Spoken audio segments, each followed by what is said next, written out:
Unfortunately, by February 1st, 80% of the people who set New Year's resolutions will have failed. The difference between them and the 8% who actually stick with their New Year's resolutions throughout the year is that the 80%, when they are faced with a challenge, with an obstacle, they give up. Whereas the 8%, when faced with a similar challenge or obstacle, find a way to overcome it. I want you to be among that 8% of the population, and the way to go about that is to first become aware of what were the triggers or the situations that cause you to kind of go off plan.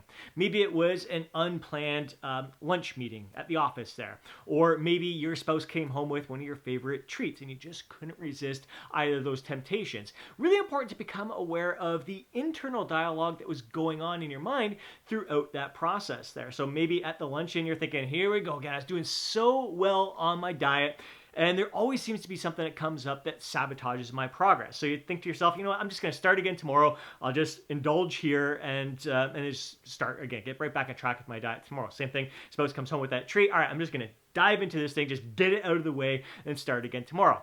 That's probably something that has gone through your mind. It's been the internal dialogue every time you've been faced with some sort of temptation in the past. And we all know how that typically works. Typically, you go overboard thinking, all right, tomorrow I gotta buckle down again.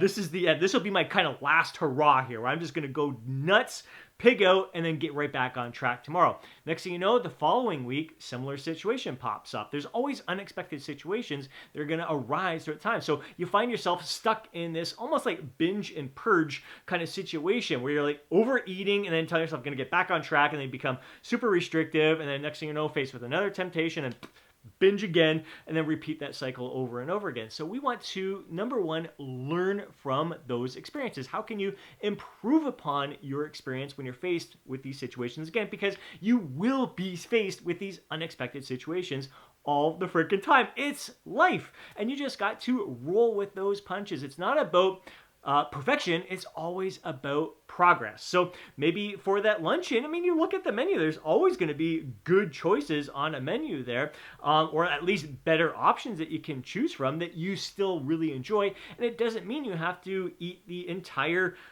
meal as well. You could take some home in a doggy bag, enjoy it the following day if it's something that stays well in the fridge overnight, or you just let it go. There's no rule that says when you order a meal, you've got to eat the entire thing. Not because there's starving kids in Africa, like my parents always told us when we were younger, eat everything on your plate.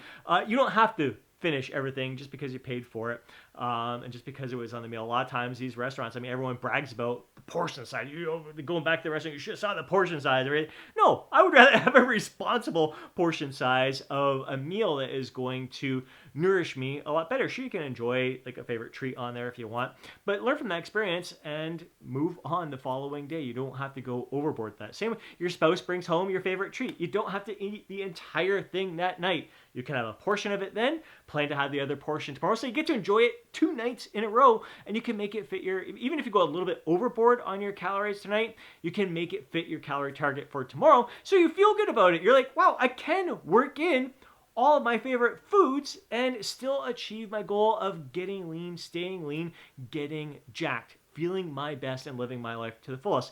All these situations usually pop up when it's like whenever we slip up, whenever we go off plan. It's usually when something unexpected comes up. Just last week at hockey, totally forgot that it was the one night a year where we have pizza after our game. So pizza comes in the dressing room, like, oh shit, totally forgot about that.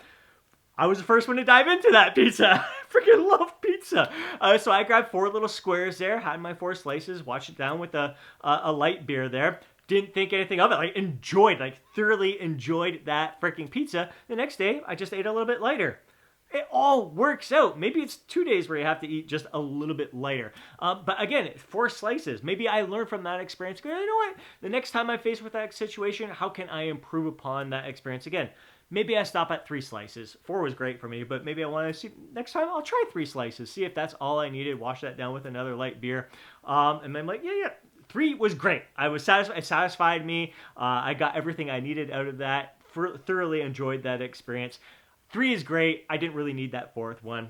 Learn that lesson, move on next time. It's always learning experiences, always having that heightened sense of awareness to how our body is feeling, how our body responds to the situation we're in, the dialogue that is going on through our minds in those situations. Again, like because I've gotten to this point, because I've been at that point where it's like, have that one cookie, fuck, this is really good. Maybe I'll have two, maybe I'll have three. Ah, fuck it, I'm just gonna eat the entire box and start again tomorrow. I have been there. That's what kept me stuck 50 pounds over fat. And it wasn't until I became aware of those conversations in my mind that I had to come up with counter arguments and really become more like, that isn't allowing me to gain. I'm not gaining any joy. I'm not gaining any pleasure from that experience. I can still have 1, 2, or 3 cookies, fit my calorie target for the day, or make it easy for me to balance that out. I don't need to eat the entire box. Eating that entire box didn't do me any good. And telling myself I'm going to start again tomorrow didn't do me any good. Coming up with an argument that, yeah, I can have these 2 cookies right now and enjoy it, like thoroughly enjoy these 2 to 3 cookies and savor every bite of it and know that it's not doing any harm to my overall progress here. I don't have to let loose there. And knowing what's most important to me is thriving, like feeling my best, knowing that eating the entire box is going to make me feel gross, sluggish, over full, and going to bed with acid reflux and all that stuff. Whereas if I just had the 3 cookies, I'm going to enjoy every freaking bite. It's going to be great. Get on with my day, feeling light still, feeling a great sense of accomplishment, feeling a great sense of victory because I only stopped at 3 when it could have been very easy for me to, in the past, just devour that entire box there. So it's always learning lessons, always learning experiences. And again, like I said, it really starts in your mind. Maybe again, it's that all or nothing approach. It's again, you're focused on perfection when you should be just focused on progress, continuously trying to get a little bit better and a little bit better. Same could be said for your weight training. Maybe you had to miss a workout or 2 this week, but really you're looking at the big picture. You were trying to exercise every single day, weight train every single day, do cardio every single day. You're just trying to do too much all at once, and say you're only able to do it 5 days per week. Are you beating yourself up? Going, if I can't do it 7 days per week, forget it. I'm never going to be able to stick with this. No, work with it. Learn them. Again, become aware of that conversation that's going on with your mind and realize it. Why weren't you able to? Why did you have to skip a workout or 2? And really, in the big picture, if you're still getting in like 3 workouts per week, 3 cardio sessions per week, whatever it is that you're playing, like that's still great progress from where you were before. And you're working with your lifestyle. You're doing what's suiting you best right now. Adding in any more than that in this moment would just add more stress to your life and really kind of take away from other things that you enjoy in your life as well. So really, again, looking at the big picture and what is serving you best in this moment. So I want you to become among the 8% that sticks with their New Year's resolutions all year long. And that's by not ever facing any of these obstacles or challenges. It's by facing those obstacles and challenges and learning from those experiences. Every setback, every slip up, learning from it. How can you improve upon it the following time? And then actually improving upon it the following time and learning from that experience is how you can get even better and better each and every time.